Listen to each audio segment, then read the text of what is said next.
Hello friends, welcome to my YouTube channel R K Gurukul academy. और मैं राकेश कुमार, मेरे इस यूट्यूब चैनल में आप सभी का स्वागत है। चलिए आज के टॉपिक की ओर बढ़ते हैं। आज का टॉपिक है बिना एक्सटर्नल स्विच के स्टार्टर कैसे बनाएं। बिना बाहर स्विच लगाए खाली स्टार्टर में ही रिले के थ्रू, रिले और कॉन्टेक्टर के थ्रू रिले को ऑन ऑफ कैसे करें और ड्यूल स्टार्टर कैसे बनाएं। तो चलिए सबसे पहले हम समझते हैं कि उसमें क्या क्या लगता है। तो देखते हैं। सबसे पहले उसमें लगेगा एमसीबी। ये एमसीबी ब्रेकर है, ताकि अगर इसमें कोई फॉल्ट होता है या मोटर में कोई फॉल्ट होता है तो यहाँ से हम एमसीबी को ऑफ कर सकें। अगर इसमें हमें कोई काम करना है तो इसको हम ऑफ कर सकें। ओवरलोड होगा, कोई शॉर्ट सर्किट होगी तो भी एमसीबी ट्रिप कर जाएगी या स्टार्टर ऑफ हो जाएगा, स्टार्टर ट्रिप कर जाएगा। ठीक है। अब बात करते हैं रिले। यहाँ पर एक लगा हुआ है रिले, सबसे ऊपर रिले लगेगा। रिले के बाद ये कॉन्टेक्टर लगेगा नीचे। ये कॉन्टेक्टर लटकाने वाला कॉन्टेक्टर है, ये कॉन्टेक्टर लटकाने वाला कॉन्टेक्टर है।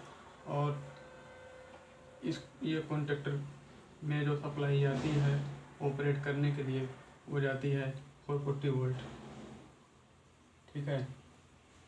अब देखते हैं इसका कनेक्शन डायग्राम। तो सबसे पहले यहाँ मैंने लिया थ्री फेस ऊपर वाले रिले में दिया। रिले के इनपुट में थ्री फेस सप्लाई दिया, रिले के इनपुट में थ्री फेस सप्लाई दिया। फिर कॉन्टेक्टर के आउटपुट से थ्री फेस सप्लाई लिया। L1,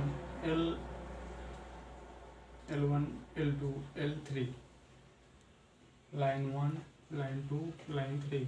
फिर यहाँ से जो आउटपुट निकलेगा वो निकलेगा RST। ठीक है।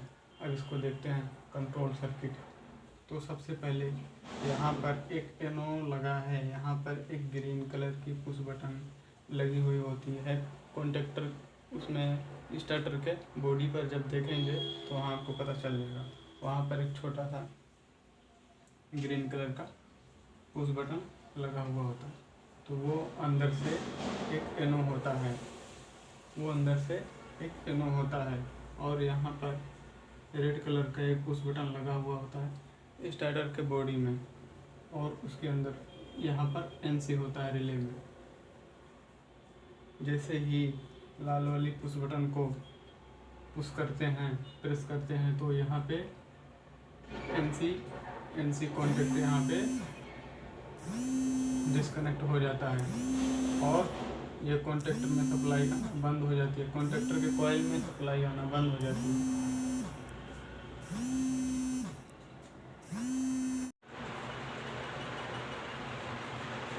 ये दूसरा स्टार्टर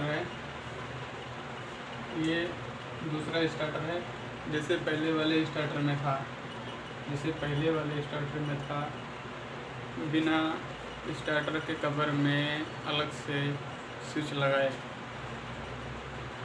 बिना स्टार्टर के कवर में अलग से स्विच लगाए हम ऑन ऑफ कर सकते थे उसमें। वैसे ही सेम इसमें है, सेम टू सेम इसमें है। अब इसको पहले समझते हैं कि इसकी वायरिंग कैसे की जाएगी। ये कॉन्टेक्टर होगा, ये इसका A2 और ये A1 और ये A2। A1 A2 इसका कॉइल का है, और ये ओवरलोड रिले लगा हुआ है मोटर के प्रोडक्शन के लिए। और ये इसका NC है, ये NC लगा हुआ है कहाँ पे, ओवरलोड रिले में NC है। और ये NO कॉन्टेक्ट है, ये NO कॉन्टेक्टर में है। ये एनो कॉन्टैक्ट दो प्रकार से काम करता है। पहला तो ये एनो कॉन्टैक्ट को ही जब हम पुश करेंगे, इसमें एनो कॉन्टैक्ट को जब हम पुश करेंगे वो होल्ड भी हो जाता है और सप्लाई भी देता है, वो दोनों काम करता है। ठीक है, तो चलिए इसको हम समझते हैं डायग्राम में।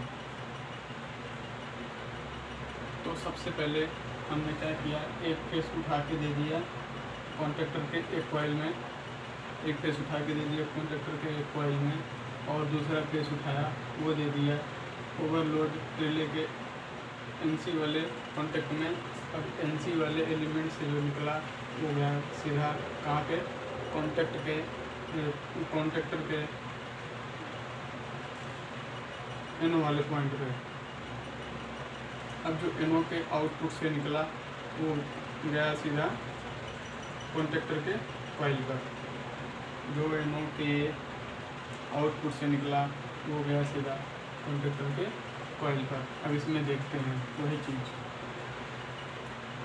अब वही चीज़ इसमें देखते हैं। ये सप्लाई है सीधा ओवरलोड रिले में, ओवरलोड रिले से निकल के गई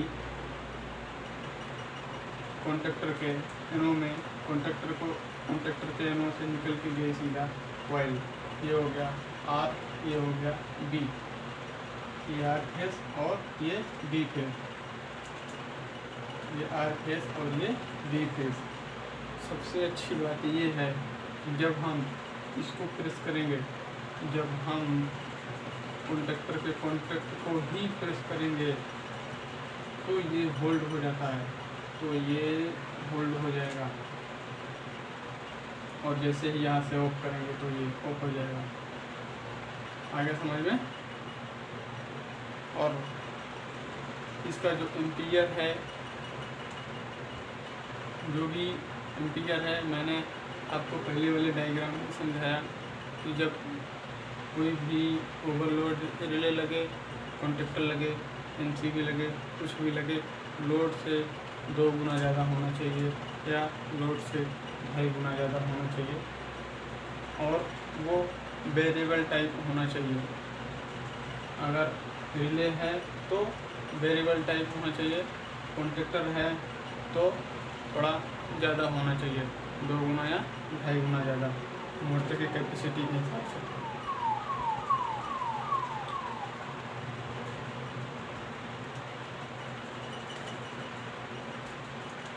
अब आपको दिखाता हूँ तीसरा नंबर।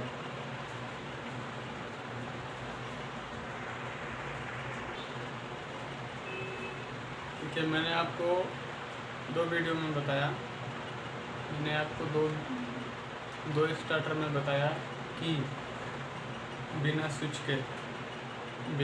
के स्टार्टर को कैसे ऑन ऑफ करें। ओनली रिले और कॉन्टैक्टर के थ्रू। ठीक है, अब इसमें मैं आपको इस डायग्राम में आपको बताता हूँ कि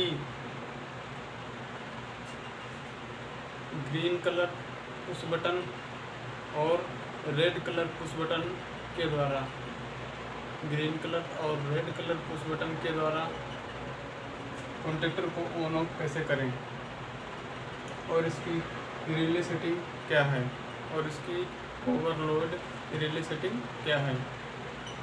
तो सबसे पहले देखते हैं इसका वायरिंग डायग्राम। ये देखते हैं कॉन्टैक्टर,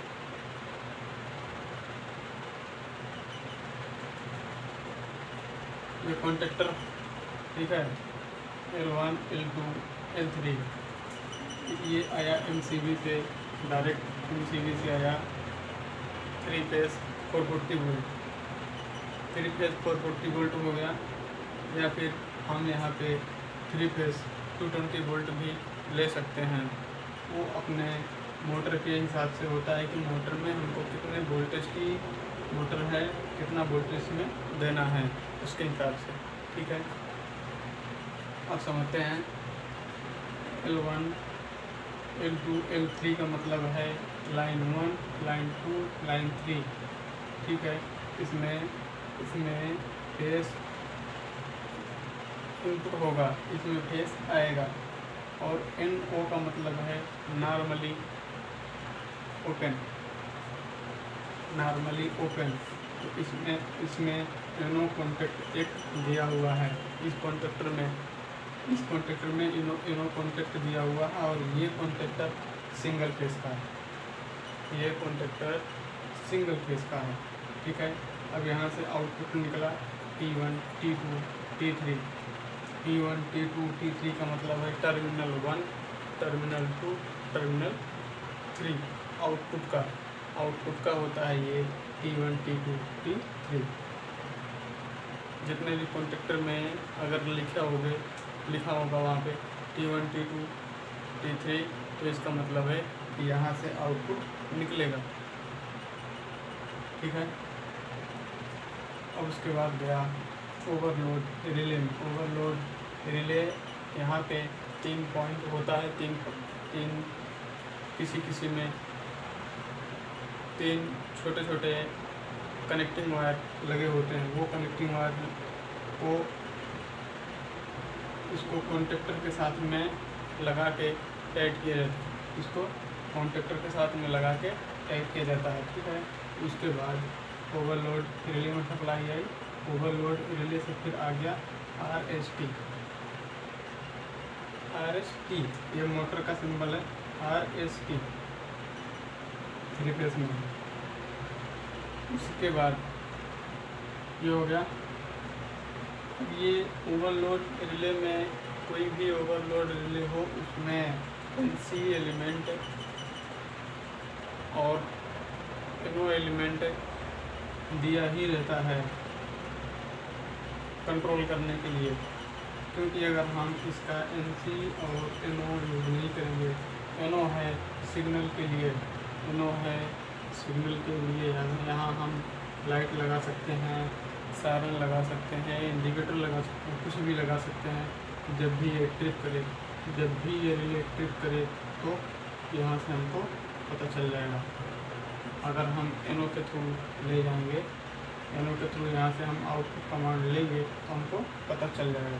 वो कमांड कुछ भी हो सकता है, PLC में कमांड ले जाना है, लाइट में ले जाना है, फैन में, किसी मोटर में, किसी सायरन में, किसी इन्वर्टर में, किसी भी चीज़ में यहाँ से हम लेके जा सकते हैं। ठीक है, इसको मैं अगले डायग्राम में आपको दिखाऊंगा, समझाऊंगा। तो यही काम करता है ओवरलोड रिले। उसके बाद बात करते हैं ये 2 पॉइंट, ये और ये 2 पॉइंट है इसका कॉन्टेक्टर का कॉइल वाला पॉइंट है, कॉन्टेक्टर का कॉइल वाला पॉइंट। तो इसका देखते हैं अब वायरिंग कैसे किया। तो ये है न्यूट्रल दे दिया कहाँ, ये डायरेक्ट, ये लिंक है, लिंक से डायरेक्ट दे दिया न्यूट्रल दे दिया। ठीक है, NCB से डायरेक्ट 3 फेज दे दिया लाके। ठीक है, हाँ, अब उसके बाद देखते हैं हम एक फेस उठाया रेड वाला। ये कोई कंफर्म नहीं है कि हमको रेड वाला ही उठाना है, कोई भी एक फेस उठा सकते हैं, रेड वाला, वाई वाला या फिर ब्लू वाला, कोई भी एक फेस उठा सकते हैं। ठीक है, मैंने एक फेस उठा लिया रेड वाला। वो रेड वाला को लाया कहाँ, ओवरलोड रिले के NC में, ताकि अगर मोटर में कोई फॉल्ट हो या मोटर ओवरलोड हो जाए, मोटर जाम हो जाए, वोल्टेज बराबर ना आए, एम्पियर बराबर ना ले, तो ये ओवरलोड में ट्रिप कर जाए और ट्रिप करते ही यहाँ से सप्लाई कट कर जाएगी और पूरा कॉन्टेक्टर ऑफ हो जाएगा, मोटर ऑफ हो जाएगी, मोटर में सप्लाई नहीं आएगी। उसके बाद NC के दूसरे पॉइंट से ले जाएंगे, NC के जो बाहर NC लगी है उसके दूसरे पॉइंट पे, उसके पहले पॉइंट पे, फिर उसी NC जो बाहर वाले NC उसके पहले पॉइंट से ले जाएंगे। बगल में जो इनो लगा हुआ है, जहाँ से ग्रीन कलर का पुश बटन है, उसमें ले जाएंगे, उसके NC के एक पॉइंट। अब उस NC के उस इनो के दूसरे पॉइंट से जो वायर निकलेगा उसको ले जाएंगे कॉन्टेक्टर के कॉइल में, डायरेक्ट कॉन्टेक्टर के कॉइल में। ठीक है, अब जब भी इसको हम पुश करेंगे जब भी इसको ग्रीन कलर का पुश बटन को पुश करेंगे तो ये कॉन्टैक्टर ऑन होगा, लेकिन कॉन्टैक्टर देखो ध्यान से, कॉन्टैक्टर ऑन होगा लेकिन होल्ड नहीं होगा। जैसे ही छोड़ेंगे पुश बटन को, जैसे रिलीज करेंगे वो बंद हो जाएगा। इसके लिए हमें क्या करना पड़ेगा, इसके लिए हमें इसको होल्डिंग के लिए एक वायर लगाना पड़ेगा कि जैसे ही मैं अगर इसको पुश बटन को पुश करता हूँ तो यहाँ पर सप्लाई आई, होल्ड हो गया, होल्ड होते ही ये काम करने लग गया और भी सारे काम करने लग गए, ठीक है। लेकिन हमें इसको होल्ड कराना है ताकि छोड़ने के बाद ऑफ ना हो, ताकि इसको रिलीज करने के बाद ऑफ ना हो।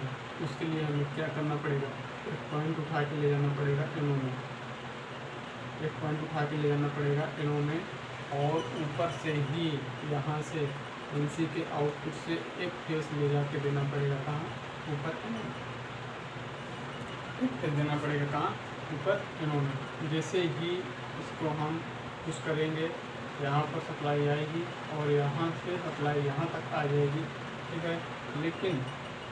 लेकिन अब यही तो सप्लाई यहाँ भी गई है ना, यही सप्लाई यहाँ भी गई है,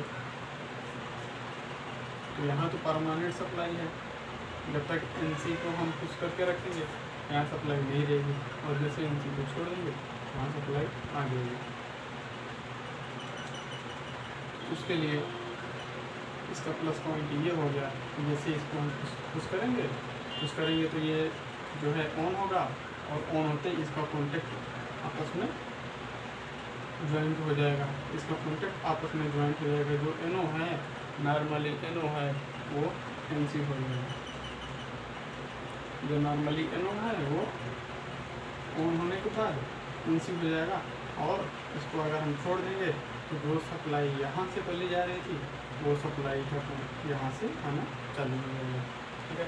अब इसमें फिर ये काम करना चालू कर देगा। तो इसका देखते हैं, इसमें देखिए ये एक लाइन लिया, ये लाइन कोई भी हो गया, चाहे आर हो गया, वाई हो गया, ये कोई भी एक लाइन का वायर उठा लिया, तो ये एक लाइन का वायर उठा लिया। उसके बाद ओवरलोड रिले को एनसी में ले गया, ये है। फिर उसके बाद आ गया कहाँ, जो रेड कलर की कुछ बटन है उसके एनसी एलिमेंट में एक पॉइंट पे आ गया। ये रेड कलर का ये इसीलिए गोला बना दिया हूँ ताकि पता चले कि यहाँ पर रेड कलर का कुछ बटन लगा हुआ है, इसीलिए मैंने इसको बना दिया। उसके बाद आ गया ये होल्डिंग का है, एनो 1314, ये एनो। फिर उसके बाद ये ग्रीन है, आ गया। फिर उसके बाद ये कॉइल हो गया। आ गई समझ में? आई होप कि आप सबको ये समझ में आ गया होगा। मिलते हैं नेक्स्ट वीडियो में। जय हिंद, जय भारत।